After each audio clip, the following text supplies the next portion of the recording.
You're up. Hello everybody, this is Chad the Gaming Dad here once again with another episode of Fun or Run. This is the review show where we take a quick look at some games and let you know whether or not it is fun or if you should run. The game in question today is Cuphead. Okay, short review, Cuphead, fun, go play it, bam, let's go home. Goodbye. Thanks again for watching. Okay, maybe a little more detail than that, but I gave away the ending already, so whatever. Cuphead is finally here after years and years of us waiting. Everybody instantly thought that this thing looked so cool when it was announced years ago, and we've just been waiting and finally it's here, and I am glad to say that it actually lives up to the hype. The thing is, though, the main hype about this game wasn't necessarily gameplay or anything having to do with what you actually do in the game. The hype was all around the visuals, what it looks like, the fact that it is hand-drawn animation that is reminiscent of 1930s cartoons from early days of Disney and all the other ones, too, because there were a lot more than just Disney back then. Not so much anymore.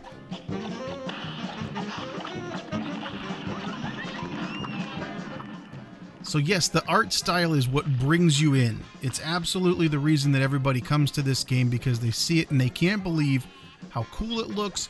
It's got the right kind of music. It's got the right kind of colors. They even have a little distortion type of an effect on there to make it look like an old projected image. So yeah, it totally looks cool. Very, very cool, in fact. And Microsoft was smart enough early on to grab this thing. You can only get it on an Xbox or on PC running a Windows 10.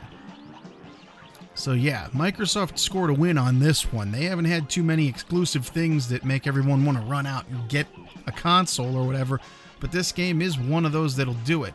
And the beauty of it is the game is only $20. $20 for what, to me, is one of the most unique and creative looking games that I have pretty much ever seen.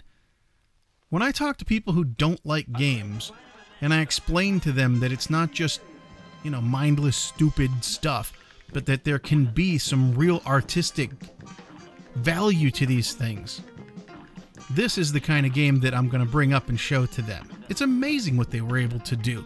That's why it took so long, because these guys did not screw around. They did what they had to do to make this thing look the way that it does.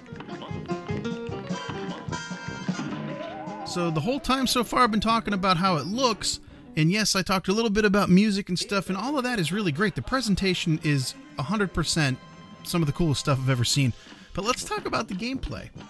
The actual gameplay of this thing is more or less kind of like an old Contra game with a ton of bosses.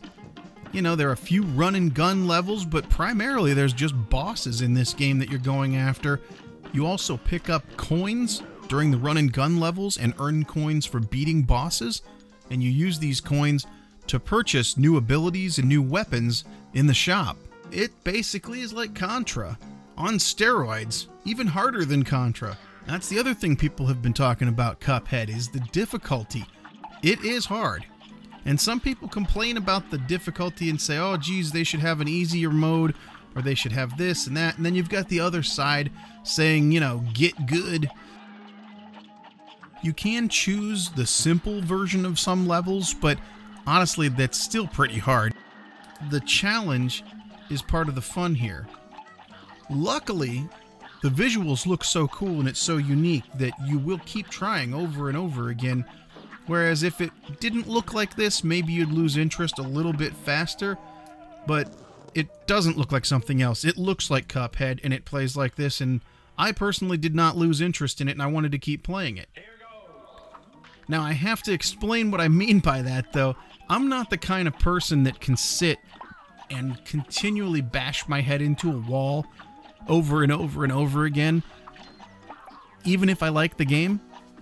If I come to a point in a game where I am just not getting past it, it's obvious to me that I am not going to be making it past a certain point in a game, I'll put it down for a while and come back, and usually after taking a little bit of a break and a fresh look at it, it's not that big of a problem. I get past it right away. And so when it comes to Cuphead, it's a digital game. You can't get it on disc or whatever, so it's there, it's on my Xbox. Whenever I turn my Xbox on, I jump in and I play for a while until I hit another roadblock. And then I put it down for a bit, come back to it later. It's something that I just enjoy one bite at a time. And it's perfect for that.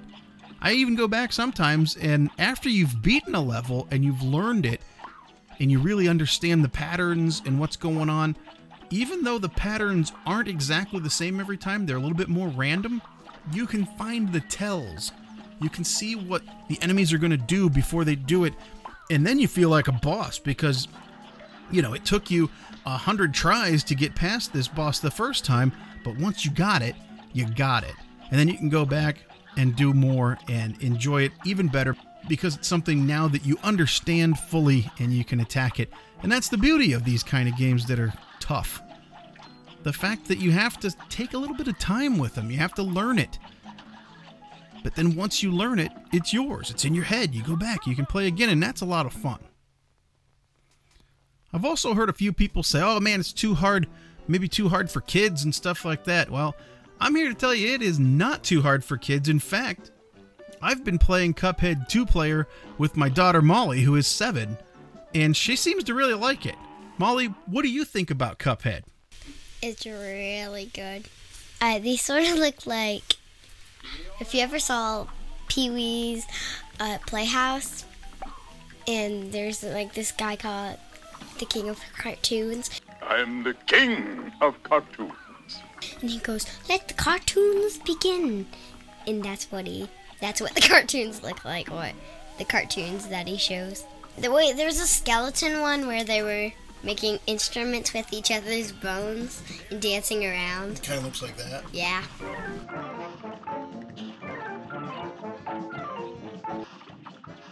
And for those of you who think little kids don't understand things and they don't know what's going on, check this out. It's sort of hard. Probably the easiest one for me is that picnic thing. Cuphead is a game where you can do 2 players. It's sort of like Mario. I think it's a little bit like that, except the characters kind of look different. And they come kind of faster to you. So there you have it.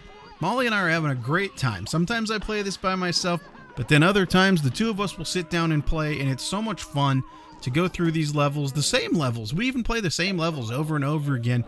And when one person gets hit too many times and you die and your little cup ghost starts floating up and you're yelling at the other one, come on, save me, bring me back, bring me back. I'm not just bringing her back, she's bringing me back sometimes. It's really cool. I love that mechanic in this game where you help the other one out to continue things, but then if that guy floats away, you're on your own and that level does not end. It just keeps going, but you're solo now, so that's kind of fun too. It's even a great game just to watch, you know, just watching someone play this, and I think that's evident because it's pretty popular on some of the streaming services. It just looks so cool. You can't take your eyes away from it. It's just such an intriguing thing to look at, and it is also very fun to play. So I don't want to spoil too much or get into too much detail, but that's Cuphead in a nutshell. You're going to love it. You're going to hate it. You're going to have to try over and over again on certain things to really get it, but I think it's totally worth it in the end. If you're the kind of person who enjoys a hard game and wants to learn the patterns, really sink your teeth in and learn what it is you have to do in a certain level to beat it, you're going to love Cuphead because it's got all of that. If you're the kind of person who gets frustrated easily at platforming or old style shooter games like Contra and you don't want to spend a lot of time with it, that's not this game. Cuphead will not be for you.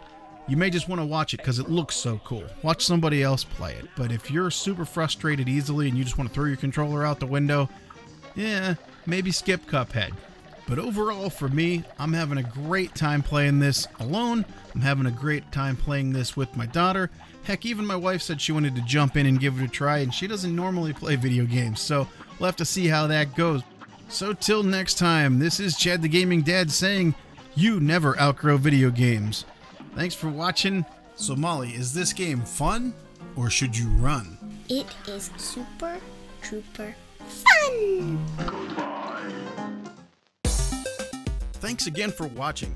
If you liked that video, please press like and subscribe. I love hearing from you guys, so leave your comments and any suggestions down below. Remember, there's tons of other gamers out there just like you and me, and they also know that you never outgrow video games. Feel free to share these videos all over social media, Twitter, Facebook, or whatever you use. This channel is for all of us. Let's make sure they know that they are not alone.